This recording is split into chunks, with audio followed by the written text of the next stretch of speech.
We're offering a series of workshops beginning with part one next week, Wednesday on the 17th of February with Kenyatta Berry. She is a renowned American genealogist, and she's going to basically begin that toolkit on the sensitive ways in which we begin our research and how we actually track it and work towards just the gathering of the information points.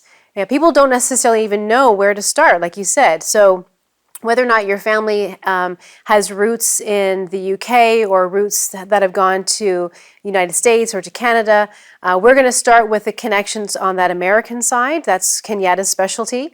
And she also has a lot of information related to DNA and has been very much a proponent of the research, the current research on ancestral study. The second part of the workshop in March continues with local resources. And that's when we get to really kind of look more closely at what's in the National Museum of Bermuda, Bermuda National Library, and our Bermuda archives in terms of resources too. This entire Atlantic World Corridor is a fascinating space for intertwining of cultural histories.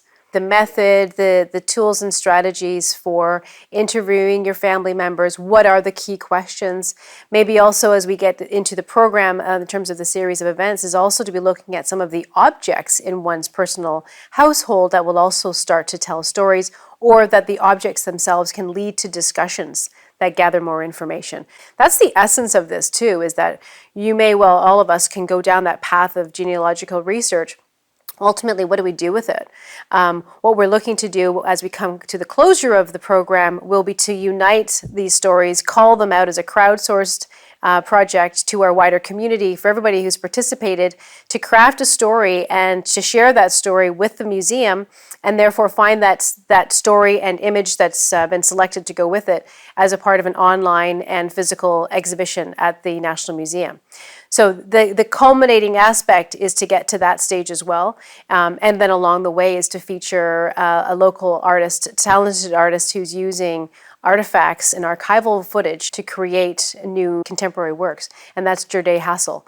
So we have both sort of the research component, we have developing a personal narrative component, we have artistic expression, and then moving sort of from online and toward a physical experience at the museum.